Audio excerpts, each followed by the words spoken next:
ആരും പേടിക്കണ്ട, ചെറിയൊരു പൊട്ടിത്തെറിയായിരുന്നു. അതൊക്കെ പോട്ടെ, ഞാൻ പറഞ്ഞു വന്നത് നമ്മളിന്ന് ഉണ്ടാക്കാൻ പോണത് മുട്ട ബജിയാണ്.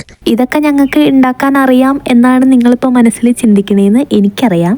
പക്ഷേ ഇതങ്ങനെയല്ല. ഈ പൊടിയും കൊണ്ടാണ് നമ്മൾ മുട്ട ബജി ഉണ്ടാക്കാൻ പോണത്. ഇത് ഇൻസ്റ്റൻ്റ് ആയിട്ടുള്ള ഒരു പൊടിയാണ് കേട്ടോ. ഇത് ജസ്റ്റ് ആവശ്യത്തിന് ഒരു പാത്രത്തിലേക്ക് ഇടുക, വെള്ളം ഒഴിച്ച് നമുക്ക് വേണ്ട കൺസിസ്റ്റൻസിയിൽ റെഡിയാക്കി എടുക്കുക. ഇത്രയേ ഉള്ളൂ. ഇനിയിപ്പോൾ പുഴുങ്ങിയ മുട്ട എടുത്ത് അതിൽ മുക്കി പൊരിച്ചെടുക്കുക. ഈ ഒരു പൊടി വാങ്ങിച്ചു വെച്ചിട്ട് കുറച്ച് ദിവസമായിട്ടോ. എല്ലാത്തിനും അതിൻ്റേതായ സമയമുണ്ട് ദാസ എന്ന് പറയുന്ന പോലെ മുട്ട ബജി ഉണ്ടാക്കാനായിട്ട് ഇപ്പോഴാണ് സമയമായത്. അപ്പം ഞാനിവിടെ ഒരു 5 മുട്ട പുഴുങ്ങിയെടുത്തിട്ടുണ്ട്.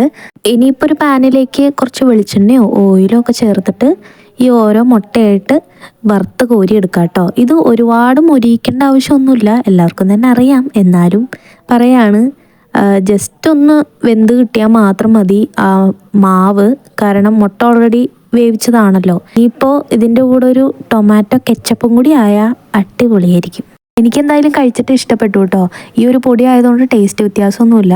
അപ്പോൾ എന്തായാലും നിങ്ങൾ ഉണ്ടാക്കി നോക്കണേ.